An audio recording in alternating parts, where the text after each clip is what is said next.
Oh, what's this? A semi-coherent stream of consciousness tweet from the President of the United States. Must be a day that ends in Y. Wonder what he's got on his mind today. Let's see. Never directed Michael Cohen to break the law. He was a lawyer, yada yada yada. Great liability if a mistake. Well, no, actually, you are right. He does have great liability, but they weren't mistakes. They were crimes. And that's why he's going to jail. Many campaign plans strongly stated if they even apply because, really? Who are they? Do they exist outside of Fox News? Maybe yes, maybe no? Okay, keep going. Cohen is guilty on many charges, but he pled to 2 campaign charges, even on a civil basis, and these charges were just agreed to by him in order to blah blah blah. Wow. So you're willing to accept his guilty plea on everything else as being true and honest, except for the 2 that relate to you. That's mightily convenient. And what's with that really weird shift to third person? First person, first person, first person, first person, first person, third person, first person. That's really weird, you know that, right? Like, that's not how actual human beings write. Anyways, so you think that he got the much reduced prison sentence because he embarrassed you?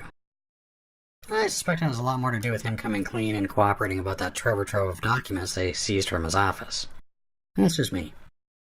Anyways, for people who have been under a rock for the last year or so, this probably makes absolutely no sense at all.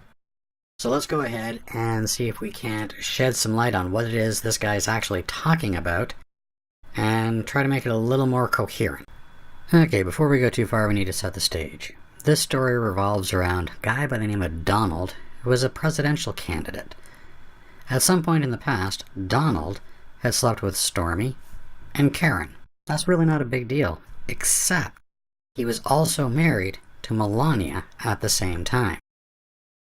Now it's starting to look a little bit like a scandal for a presidential candidate, especially one who's courting the evangelical vote quite so hard. So let's just pause for a second, take a look at those pictures. I think what we have here is we have absolute proof that power and money goes a long way to making a man attractive to certain women. Okay, let's move ahead and let's actually get to where this whole thing turned into a public mess for a president. Back in 2006, shortly after the birth of his son Barron, Karen McDougal and Donald Trump had an approximately 10-month affair. Apparently that ended, and everything was nice and quiet after that. In 2016, AMI, American Media Inc., became aware of the story about the affair and negotiated with Karen McDougal to purchase the rights to the story. The agreed-upon sum was $150,000, negotiated by Karen's lawyer, Keith Davidson. And if it just ended there, it would be very straightforward. But here's the part that Karen didn't know at the time. In 2016, Keith Davidson wasn't simply negotiating on her behalf, he was also communicating with Michael Cohen, who was communicating with Donald Trump. David Pecker, a personal friend of Donald Trump, was also communicating with him.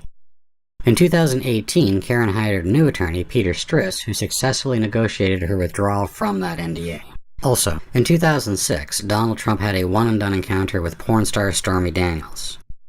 In 2016, Michael Cohen approached Stormy Daniels to sign an NDA.